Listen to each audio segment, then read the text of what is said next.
Welcome back to Red Panda Destiny. We are still covering Sabaton's The Great War. Though, of course, we're also doing the single of the year, which is The Red Baron. Also by Sabaton from the same album, obviously. We'll be doing some positives and negatives that are solely for one or the other.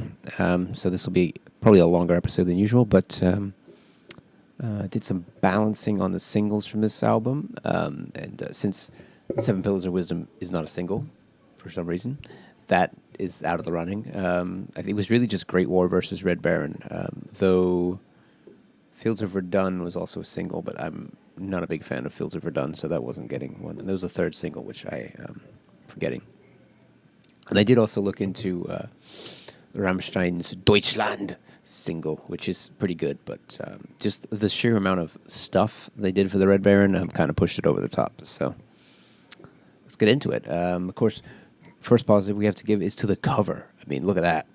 That's a beauty. Got Joachim there firing off his machine guns and his fighter plane. I really like the way they did that. Definitely a quality cover. I have a little sample here for our next positive, which is actually related to the positive after it, which is that they used a Hammond organ. Now, I'm a huge Deep Purple fan, so using a Hammond organ in a song is yes. So they kind of started it with a little piece from Bach, which almost makes it sound like a silent movie from the 30s, where the organ comes up and the guy's just playing along. But we'll just play a little sample here.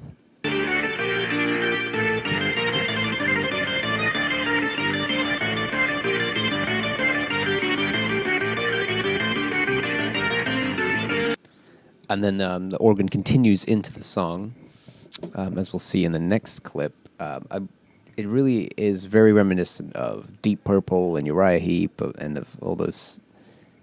Well, those are the two like hard rock bands that used a Hammond organ, and that's like the heyday of the Hammond organ. After that, it was back to being a church instrument, really. But Hammond organ is a great sounding instrument, especially for metal, because it's kind of loud and it it's a little abrasive, sort of. But yeah, here's a little clip of the sing-along nature, the lyrics, the what I like to call flying aspects of the song, which it's got a very flying vibe, which it should do. It's about fighter planes, of course. But here we go. And he's flying higher, king of the sky, flying too fast and he's flying too high, higher, an eye for an eye, the legend will never die. Oh, yes. Oh, man, there's so much good stuff in this song. It's got a lot of energy. It very much reminds me of Iron Maiden's Aces High, which is incidentally also about fighter planes. Definitely seems like Sabaton were trying to do their own spin on that. I mean, I would even hazard to say that it's better than Aces High. I mean, the organ, the energy, it's very good. But I have one more little clip here, which is the solo, which is naturally a Hammond organ solo. I believe there is a small guitar solo later, but we're going to just combine the positive to both of them.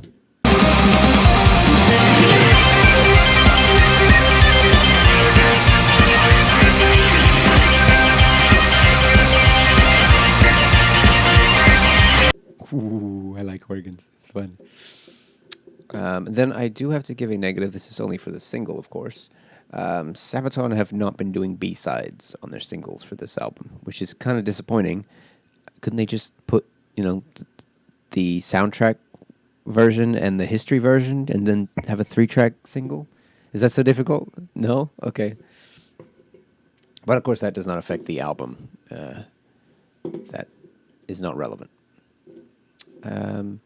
Though I'm going to go ahead and give my negative for the history version right now. They took out the Bach intro.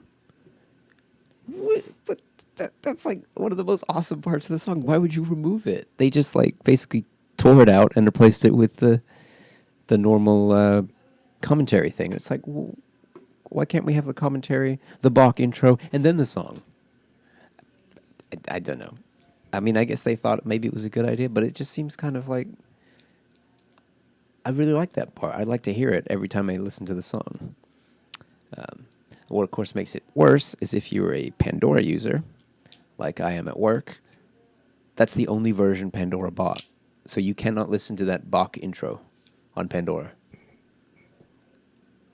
I mean, that's more of a Pandora problem, but it's kind of annoying.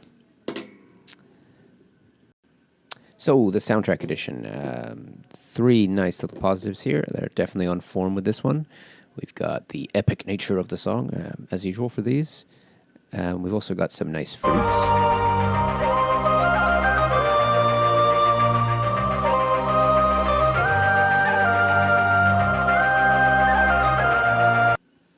So those are nice. Definitely, that's in place with the solo right there. So that they do a good job with that. Though listening to this, I do wish they'd done like a special version of this song, which is a little more organ heavy. It was basically like the organ version. Obviously, it doesn't work for the soundtrack edition, but it'd be kind of cool as a bonus. Hey, maybe that could have been the B-side, but no. Anyway, here's some of the choir. It's a little hard to hear them, but.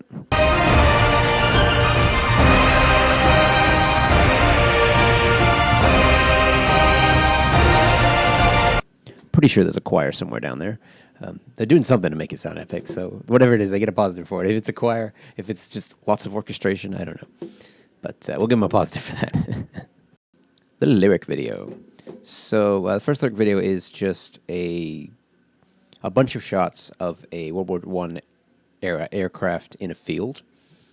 I give them positives for sourcing the aircraft, and then I take it away because it looks really weird because it's just them panning around the plane in a field. It's kind of strange because it's not moving. I mean, obviously, doing it while the plane was moving is a lot more expensive, but it just looks kind of weird to me.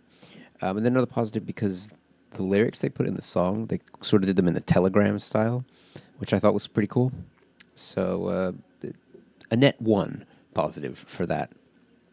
The second lyric video is a little more interesting. It's got some of the cartoony vibe we saw in some of the previous lyric videos. It's got some actual archival footage, so you get to see planes flying around in the 1910s. Standard war photos and the standard solo with captions for the pictures there. So yeah, the second one was much better than the first one. Let's put it that way. So, the Sabaton history episode.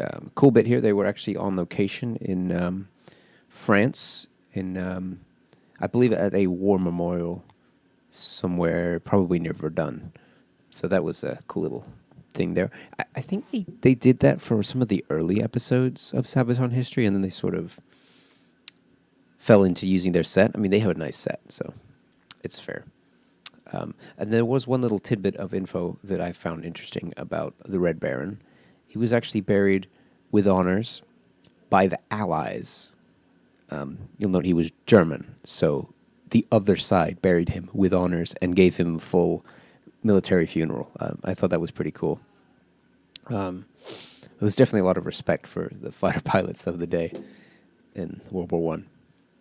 But then we can talk about the live footage they did. This is probably one of the coolest ones they've done for live footage. I believe it was in Berlin, this concert. But the first thing is, so they had this organ that was like designed to look like the Red Baron's plane. It was super cool. And there's some like footage before the song of Joachim going and he's just playing stuff on the organ. I think he's starting to play an AC/DC song. I want to say it was Thunderstruck, but that might be wrong. And then he starts playing the song Swedish Pagans by Sabaton. And if you're not a Sabaton fan, you won't know. Swedish Pagans is a bit of a joke because the crowd likes to start humming it because it's like, oh, wow, oh, oh, wow. So it's really easy to hum. So the whole crowd will start doing it, and the band will make jokes that they don't want to play it. And so he's playing. He's like, "You want to hear that song? You want to hear that song? Well, it's too fucking bad because it's time for the Red Baron." That's why I love Joachim as a frontman. It's just that's how you introduce the song. But It's a good thing it was actually one of the really good songs, though, because if it was one of their weaker songs, it would have been a little sad. But when it's the Red Baron and it's in Germany, so they're all going to be patriotic about it. It's pretty cool. And then they have a keyboardist come out and play the thing, and he's dressed like with the goggles and the hat, and he's also got a cravat as well. So he's got some of the Bach styling with the Red Baron styling, and it was really cool look. And he does a pretty good job. Plays throughout the whole song because he does the intro and he plays the background parts. So that was pretty cool. Definitely the best live video I've seen from them, and probably a major contributing factor to why this is the single of the year. Though I do admit that it is a little weird to rate the song based on the other content that comes out, but the way I see it, everyone has access to all this YouTube stuff, so I think it should count towards the single. It's all part of the promotion. But yeah, Red Baron, single of the year, not song of the year, single of the year for 2019. Quick little post-credits thing here. Just wanted to give you the totals. The single got a total of 19 with its negatives. And, of course, that's not including the soundtrack edition and the history edition because those aren't relevant to the single. And I did want to point out that we are adding a positive again for the vocals and for the production. Those, of course, aren't mentioned in most of the song videos because they are considered an overarching thing. But obviously, this being the single video, they are now being added back in. So it's a 19 for the Red Baron. I believe Deutschland got 13. So a lot less, in other words. Hope to see you next time.